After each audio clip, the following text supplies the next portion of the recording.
Hi, everyone, and welcome to this learning session of Shell Ideas 360. Hi, my name is Frazier, and I'm from the Shell Ideas 360 team.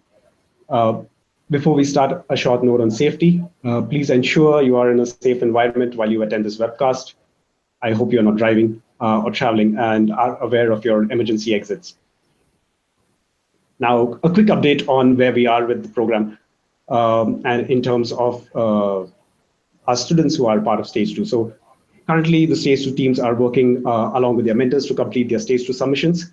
And we are really getting excited to see how tough it's really going to be for our reviewers to go through these ideas and then select the ideas for the next round, so to say. Also, as you would all be aware, we did invite few teams to Make the Future Singapore. It was really interesting to see these students get a first-hand experience of this festival of innovation. We would shortly update you all via a news article that you would see on the Shell Ideas 360 website, which would cover the experience that the students had and gained that they would have gained from their experience at Make the Future Singapore. Now coming to our webcast for today, which is a really interesting topic on future cities. And our guest today is an award-winning urban designer, Ben Hamilton-Baillie. Hello there. Hi. Hope you can hear me okay. Yes, we can. So good. Just quickly, I will do a quick introduction of Ben and then hand it over to him. So Ben Hamilton is the founding director of Ben Hamilton-Baillie Associates. It's a small consultancy in Bristol, specializing in street design and traffic in towns, leading exponent of low-speed design principles and in a shared space, and seeking ways to cope with growth to better integrate traffic into cities. Another thing on the side, what Ben also does is he teaches at the University of Bath, Cambridge, and the West of England, and is also the author of Traffic in Villages, a toolkit for communities. Without further ado, I would like Ben to now take over the session. Thank you. Hello, and I hope you can hear me okay. I'm speaking from Bristol. Just as introduced, I spend my time researching and exploring ways to improve the relationship between traffic, people and places, and particularly to find ways that towns and cities can better cope with the impact and pressure of traffic, particularly motor traffic. And as I hope to be able to outline, this is a subject which goes beyond the mere questions about efficiency of movement and safety and so forth, and inevitably comes to the question about what cities are about, what we like about them, why they're useful, why they're important, and how they might thrive and continue to thrive in the future. So what I'm going to do today is to just run through a little bit of background and thoughts about cities over the last century, to remind ourselves about the purpose of cities, and to consider some of the responses that urbanists and architects and others have had to the growth and emergence of traffic, and then just explore some of the emerging field with which I'm associated of reconsidering some of our assumptions about traffic engineering and urban design in ways that I hope will be of value to you when you consider how we might consider the public realm in cities, in other words, the place that we come together. So I'm going to run through a few images, and if I can remind myself of that, if I can find a way to share my screen. Let's hope this works all right. Share. No. Is that working yet? Let me just. Yeah, if you could, just go to the slides, that'll be fine. To the slides. Oops, straighten that.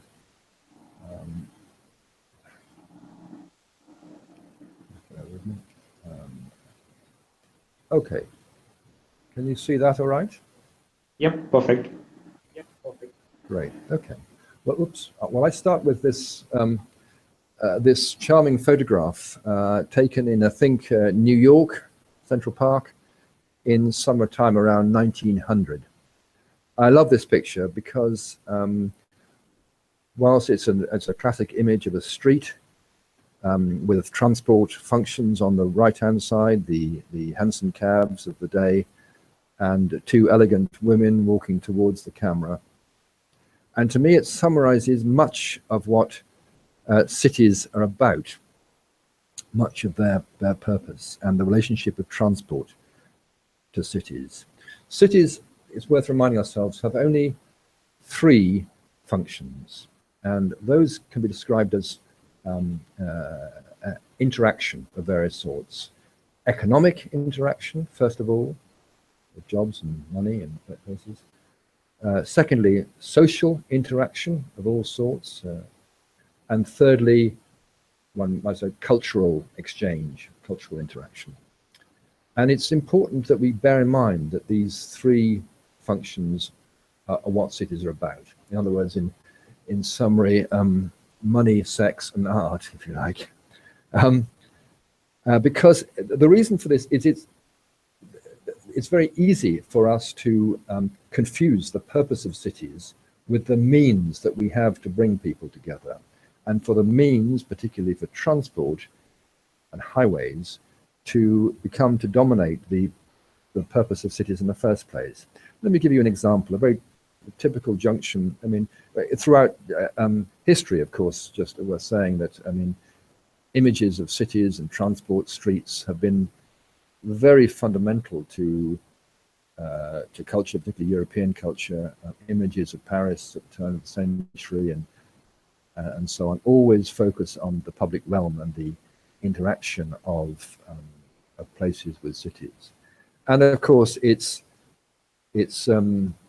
terribly easy for, perhaps this is an unkind cartoon, but if you've ever visited towns like Swindon in Britain, created in the aftermath of the Second World War, they're really no longer cities at all. They're places defined really by movement alone. This is an intersection close to the western end of central London.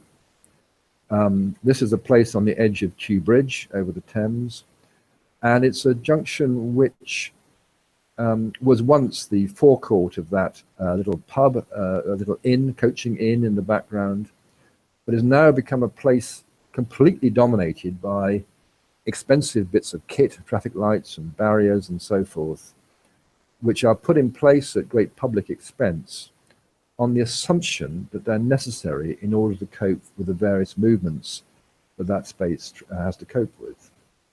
So that space has, over the last 50 years or so, transformed from being a piece of public space, a landmark, to becoming a piece of highway infrastructure. And of course, I don't have to make the point, but the upshot of the emphasis on transport infrastructure in Europe and in Britain and so on has been that that our public realm, our streets, have become much less attractive and safe and encouraging to pedestrians, to cyclists, of course, and particularly to children. Now, the emergence of traffic at the beginning of the last century in America and in Europe gave amongst urbanists and those concerned with the urban environment.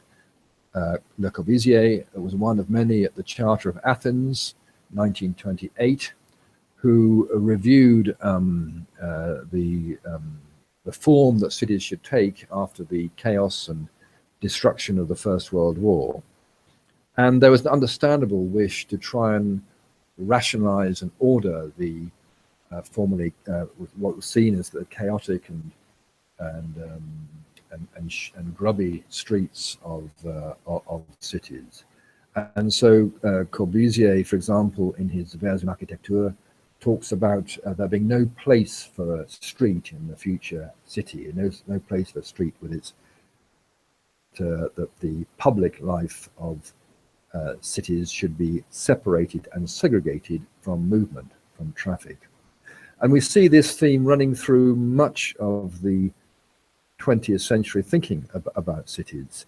One of the high points of this approach to traffic in towns was the publication in 1963 for the British government called Traffic in Towns. It was often known as the Buchanan Report, after its principal author and chairman of the committee. And this document was immensely influential and important in setting policy for the next 50 years or so. And essentially, Buchanan argued that the two purposes of streets, that on the one hand of movement, transport, traffic, and on the other hand of interaction, social space, public realm, civic space, were, in his words, fundamentally incompatible. And it therefore was the job of engineers and architects and planners and so forth to segregate movement from other forms of civic activity. So this illustration from his report, this is an illustration for Tottenham Court Road in London, not built like this, fortunately.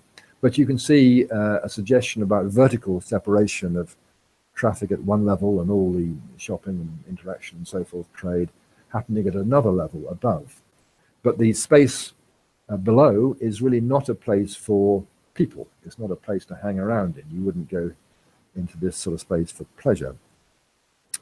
So this approach began to change the way that governments advised the public. I'm just old enough to remember at school, every school in Britain was sent a leaflet by the then Ministry of Transport advising very strong messages to remove children from the street space. It's quite a strong message of informing, roads are for cars and lorries, not for pedestrians. And perhaps more significantly, a 1981 Ministry of Transport safety campaign poster with this very stark message of one false move and you're dead. If you the notional boundary between the pavement, the footway, and the carriageway, represented by the curb, then the penalty is pretty severe.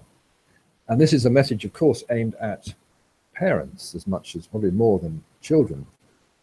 And not surprisingly, parents responded to this by increasingly removing their children from the public realm and driving them to schools and so forth. So it was successful in the sense of increasing safety. It did so by of course, removing pedestrians from the scene. The fact that they died of obesity further down the line is somebody else's department. But somehow it chimed with the notion that different functions in cities should be given different spatial. Children could become more imaginative in finding places to play. But this separation is manifested in pedestrian guardrails, underpasses, overbridges, and all sorts of other barriers. Some of those barriers, of course, still exist, many particularly in the UK, and they're increasingly unpopular as cities become more successful and more filled with people. Such barriers seem increasingly inappropriate. But of course, they not only have a physical effect, they also send messages about how we value and what we believe our cities to be. And I'm interested in the way that cities express their priorities through their streets. For my job, which involves visiting and observing and working on hundreds and hundreds of different cities and towns. I'm always interested that within 5 minutes of the railway station, I can usually come across scores of minor details that express strongly what the city is about.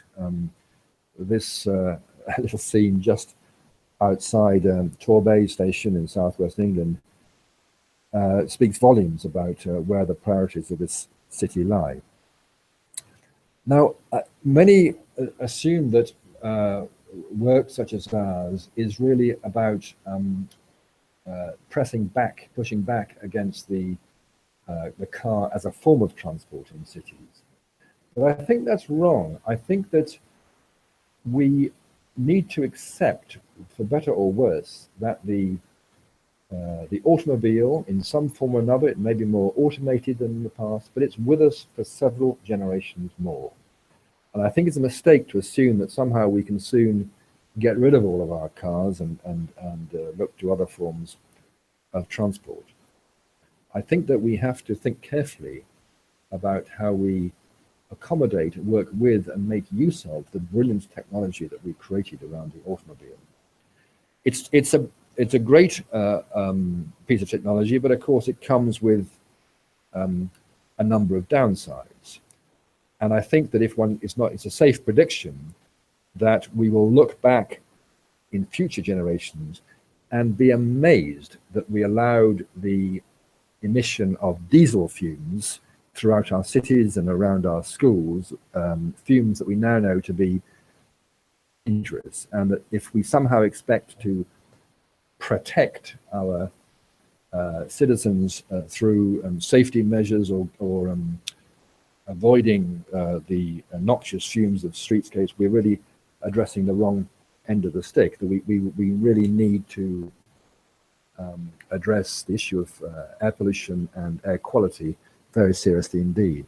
I'm not convinced that simple technology, more catalytic converters or whatever it is, more Fortschritt, whatever the German phrase, Fortschritt durch Technik and so on.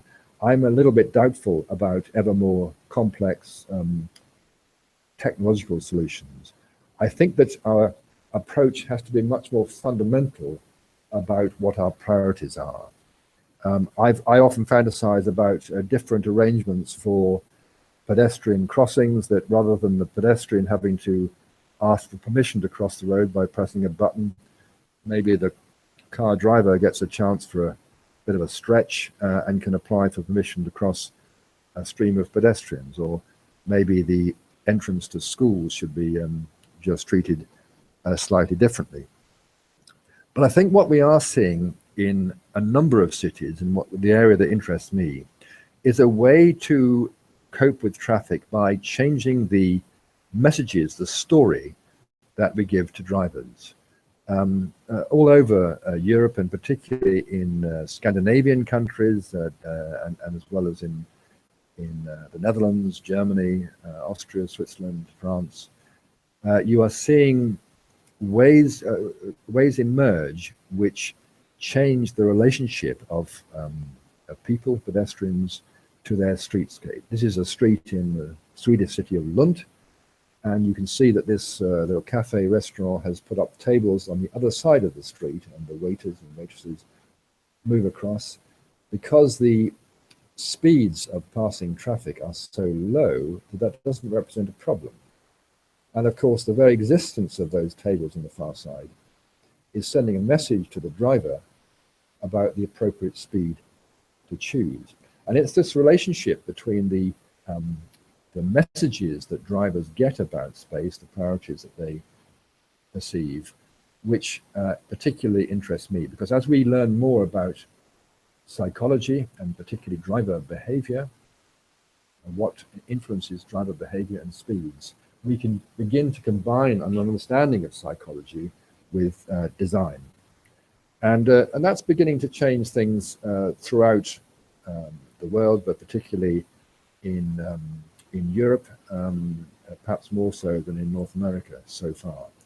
There are examples like, Exhibition Road in West London, this very important street that serves all the great museums of London, as you may know, has recently been had a radical transformation in its design to move away from what was effectively a two-lane dual carriageway to being a street which speaks more about its public realm. It's a consistent paving all the way along the street. Traffic still comes and goes, buses and taxis and so forth, but they do so at the sufferance of pedestrians rather than dominating the street. Well, that's the idea of the design of this scheme, which I worked on at the outset, and it was a very major, very unusual scheme. Other schemes are more mundane. This is an image from a street called New Road in Brighton, a street outside the two major theatres at the centre of Brighton, a very important piece of public space. And this was transformed at the end of the last decade to become a street still open to traffic. The taxis and buses and so on still serve the theatres. But it's a street where the principal purposes of cities, of social and economic exchange, dominate. And so it's a street that many people are surprised to find traffic still moving through. But coming back to the purposes of cities, it's the economic exchange and social exchange and cultural expression, which are the immediate dominant features of the space. So there are many other examples you can see beginning to emerge. This was a pretty forlorn high street in the northern Lancashire, UK town of Preston. A street filled with expensive traffic signals and dominated by moving traffic, very narrow pavements and footways, a pretty uncomfortable space for pedestrians. And of course, as space gets uncomfortable, shoppers have other alternatives. They go to out-of-town superstores or to internet shopping. So if high streets to remain successful, they have to be attractive.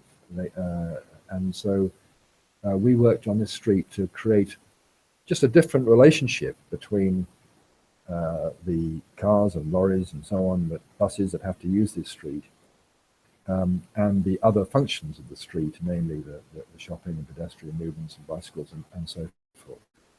So all that's based on much lower design speeds. I want to just show you a slightly, for us, an important scheme in a pretty ordinary town, not a very significant place. It's called Poynton. This is a town in Cheshire, near Manchester, just south of Manchester. And it's a town of about 19,000 people, that sort of thing. A crossroads town, like many communities built around the intersection of two routes. As the intersection, the routes running through the town have become much more busy, particularly the north-south route, which is the principal route between Manchester and Stoke, two major cities. And the middle of this poor town really had become, by 2008, a pretty place for pedestrians to spend any time in or to cross. You wouldn't come to this town centre for pleasure. Very few people sat on that little bench on the right-hand side because they wanted to. The middle of the town dominated by the highway measures put in place to cope with the 26,000 or so vehicles that pass through Poynton every day. And not surprisingly, the little high street, the shopping street of this town was dying. About 16 shops were empty out of 32, and there was no sign of any prospects for future investment. So the community here asked us if we could do anything to save this town, save its principal function, which is as a retail centre for the surrounding area. And we decided and recommended removing every trace of traffic engineering, still maintaining the same volume of traffic, but creating an intersection free of traffic signals, of guardrails, of road markings, of signs, of any other stuff associated with highways, and concentrating on creating a place, a distinctive center for this little village. It's a offset junction, and as you can see, we proposed two linked roundels. They're sometimes assumed to be roundabouts. They're not, but they have that sort of association. And what we also then did was to make sure that the very strong gateways to the town in place, so that we were working with a intended speed, a design speed for traffic of between 16 and 17 miles an hour. Interestingly, we didn't change the speed limit. We ignored that. We didn't worry about the speed limit, but we relied on design measures, the story we told drivers for success. And this is the center of the village, of the town now. The same volume of traffic moves through, but it runs at the speed we intended, about 16 to 17 miles an hour. And the congestion that formerly plagued the middle of this town has significantly reduced. The capacity of the junction has greatly improved. And it's improved, of course, because traffic moving at low speeds is much more efficient. That the headways, the gaps between cars can be much more easily handled. And let me just give you, if this will work, just a brief clip of the way that the interaction takes place. So you can see the vehicles move at a much more slow but steady, continuous front. The gaps between vehicles are very small, and the traffic flows fairly freely. But there's no rules here. There's entirely social convention. There's no relevant speed limit, and so on. And what's changed, it's interesting, not just the technical aspects of traffic flow, but people began to observe very quickly that the relationship between not only driver to driver, but driver to pedestrians had changed fundamentally. And so that people wouldn't believe before this scheme that truck drivers on really busy schedules, having to get fast as possible for me to be, would stop to allow grandma to cross the road, but they do. And they do because they feel like they're in a social space, they're in a village, and that their mental frame is based on normal social civilities and not on highway regulations. And this, I think, is key to the way cities might thrive in the future whilst coping with traffic. This is the center of Poynton now, and it's a place which all the shops are now back in use and are commanding a very high premium. Property values have jumped well ahead of the other increase in property elsewhere, and there's still far too much traffic going through this town, but nevertheless it's not impacting on the place anywhere near the same way as it was doing so before. So I'll leave you, I think, with just an example, I think a very ordinary example of where cities can work well. This is one of my favorite spaces in the world. This is 7 Dials, a space in London, St Giles, near Covent Garden in London. And like the name suggests, it's a place where 7 streets converge on a little space. And some years ago, 1985, a local group of volunteers replaced the sundial, the 18th century sundial, in the middle of the junction. And you'll note that there's no keep left sign, there's no traffic signs involved in that, but most traffic circulates clockwise. Some don't. You can see a car on the right not doing so. But what's interesting is that space is always popular. There's always visitors and tourists and office workers sitting on those steps. There's always very good-looking women showing off their lovely clothes and so on. It's a very good place to hang out, and it becomes an extremely important part of the social interaction of cities. And I'm just going to, if you bear with me briefly, I want to show you a little bit of the dynamics of that space. If I can, if you can see this, let's just see if that screen. Let's just play this, and I hope you can see that okay. It's a pretty ordinary space in many ways, but it's a space which works with traffic moving through. The pedestrians just get on with whatever they're doing. They don't take a lot of notice of the traffic. But on the other hand, the drivers have fundamentally changed their behavior. They're sitting slightly further forward in their seats, very alert to the individual circumstances of other people and pedestrians around them, just the same way that we are in everyday life. We're very aware of who we're with. Many of you may remember Fawlty Towers, the television program with John Cleese.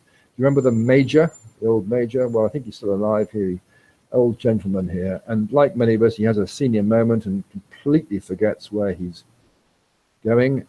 But it doesn't matter, because what's been created there is a set of circumstances where a forgiving streetscape, where the impact of traffic doesn't begin to impinge on the other purposes and functions of that space.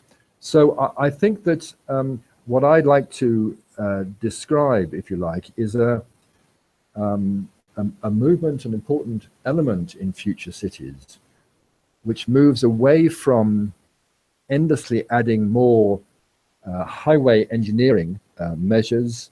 So often this is perhaps an unkind cartoon, but I'm sure you can associate many places that begin to look like this. Measures put in place for seemingly good reason, but which collectively make no place at all. Towards cities which can still cope with the technology of cars, whichever way that takes us, but is allowed to continue to serve the primary purpose of cities: social, economic, and cultural interaction. So I will leave it there. I hope that we can sit and dream about what our cities might become in the future. But I hope with your help and input over future years, they will become increasingly civilized and forgiving places to the realities of everyday life. So let me switch back, if I can remember how to do this, to the main screen.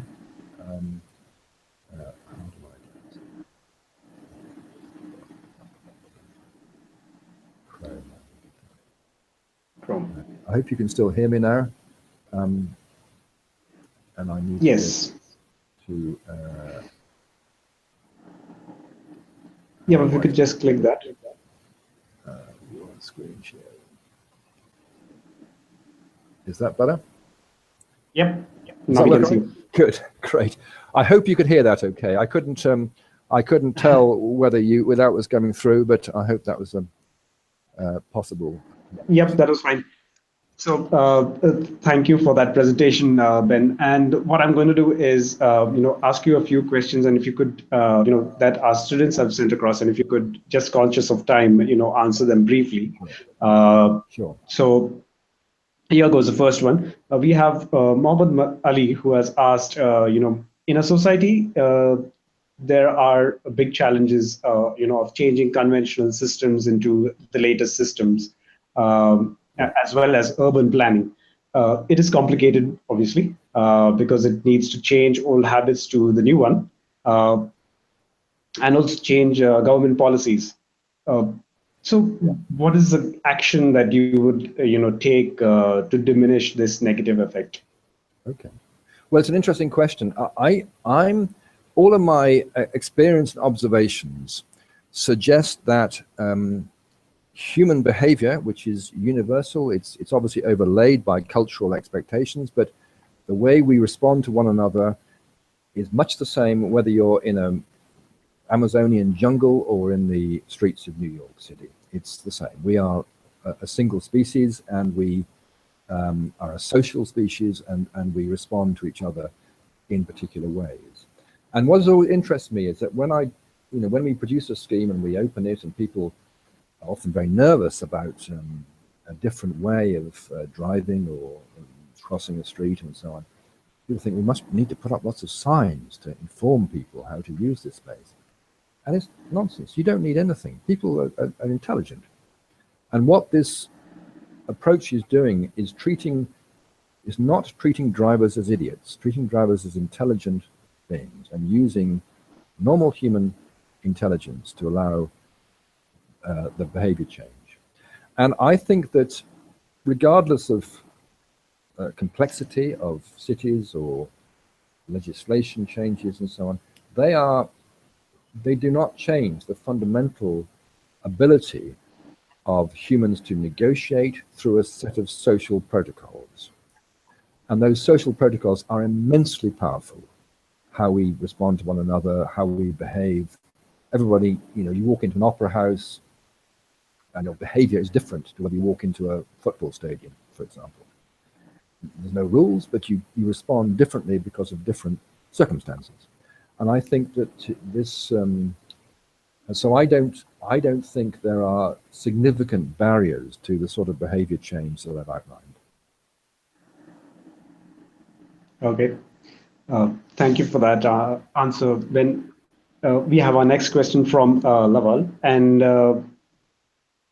is so given that in the future we would see a lot more a surge in population within cities, that would definitely create a problem of modern traffic.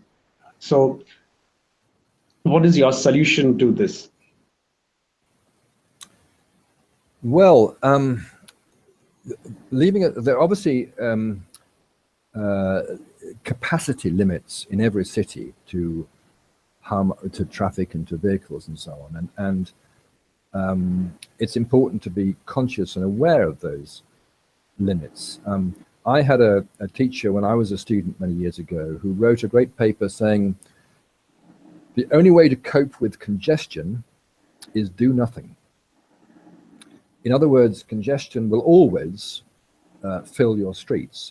However much capacity you build, it will always be congested. The streets of London were congested in 1890, and they are still congested today. The speed of movement across London has not changed since 1890. It's about 9 to 11 miles an hour with progress, despite all our technology, all our investment in infrastructure. So I, again, don't see the density of cities as a fundamental barrier to achieving civilized public space. After all, we apply these solutions in the center of London or other crowded cities as much as in the in rural areas around Britain, and the same principles apply. Clearly, it's interesting to note that in many of the larger Western cities, particularly in Europe, we are beginning to see the use and dependency on cars reduce. In London, the ownership and use of cars is declining now quite rapidly. Of course, London has a very good public transport system, but you see the same patterns in New York, Paris, and many other major cities. So it may be that we are seeing a gradual period of peak traffic. Of course, traffic is going up in a lot of the emerging large cities as we adjust. But I counsel people not to get too hung up on congestion and capacity, because there will always be not enough parking space or not enough highway capacity, whatever you do. So the important thing is to, again, decide what your public space, what your streets in any city, what their purpose is, and of course you need a certain amount of highway infrastructure to allow communication to take place, but don't confuse that for public realm, because that's essential for other cities. Okay.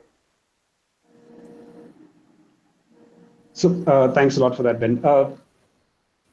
There's another question, and I know that this might be moving away from the topic that we have for today. But Elizabeth has a really interesting question, which is with cities, being densely populated and there being a high demand for jobs, ranging from low skill to high skill jobs for residents. These autonomous devices moving into the playing field, and So what she's asking is basically how will future cities provide its residents with low-skill jobs? I know this is something really off-topic, but I feel it's really interesting. And given the fact that you would have AI replacing a lot Sure. of general jobs, what are your thoughts on that? Well, it is an interesting topic. I mean, I, I always say, to quote Yogi Berra, making predictions is always difficult, especially about the future. um, that life is full of unpredicted outcomes. My own view is that the issues of patterns of employment, the availability of jobs, whether low skilled or high skilled, is something that will take us by surprise. That for a long time, people have been predicting and indeed seeing very fundamental structural changes in patterns of employment. And the way that our parents and grandparents expected to work and the working patterns will be quite different for our children and grandchildren. But I don't think that change, however it pans out, however it moves, is fundamental to the purpose of cities. I think we will still need and want to congregate in cities, to come together, whether that's for employment or for exchange, marketplaces, or for leisure, to meet people and so forth.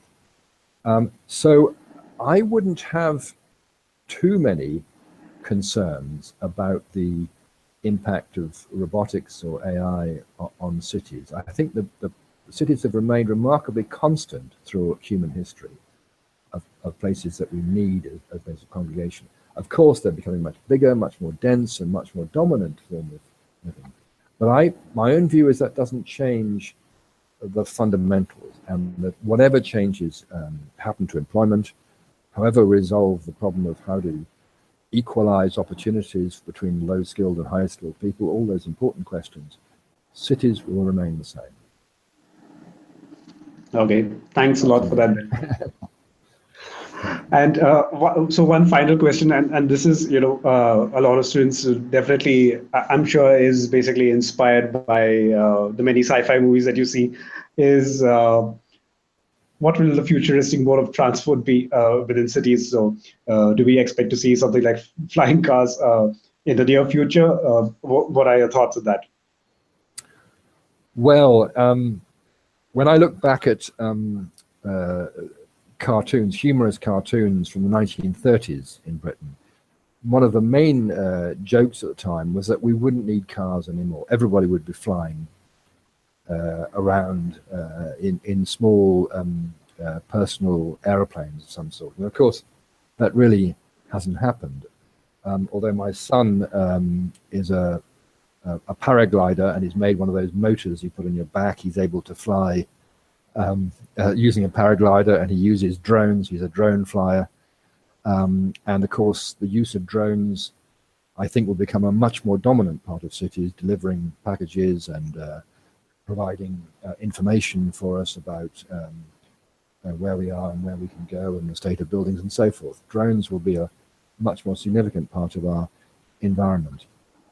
But I tend to the view that there will be much more gradual shifts, that technology won't be a fundamental driver of cities. It will be an additional influence, and it will change things, but that it's interesting that when you review the history of the 20th century as against the 19th, there were no apart from the computer and the internet, there were no fundamental changes in technology. We improved them, but the aeroplane, the steam train, the automobile, telephone, electric light were all introduced in the 19th century, and all we did was to improve on them. Though, apart from the internet, no fundamental changes. So I think there's a danger of us giving undue influence to technology and to fundamental changes in movement. My own view is that humans remain the same. If you look at the old ancient cities of Pompeii or Herculaneum or any of the great remains of past civilizations around the world, what is striking is how consistent they are with our modern cities. We're the same, and we will continue to use cities and need cities in the same way that we have for 10,000 years. That's my prediction. Thank you for that answer, Ben. With that, I would like. Yes, that definitely answers it. Hopefully for now. With that, I would like to close this webcast. I hope everyone has enjoyed this session, this interesting session, and given you a peek into what we can expect in the future. There's more information on our website if you would like anyone would like anyone. Sure. Thanks for that, Ben. And okay. Thank you for joining us. And I hope our students have enjoyed this session as much as we have enjoyed this as well. With that, I would like to also mention the fact that we have a couple more webcasts planned for you. So please do stay, go check out our website and for updates on upcoming webcasts. A quick reminder for all the stage 2 students: your deadline for your stage 2 submission is 12 noon GMT on 7th of April 2017. Please keep that in mind. And with that, I would like to say thank you all for joining us today. And thank you, Ben, for sharing your vision with our students. My pleasure. Good to speak. Bye-bye. Thank you, and goodbye.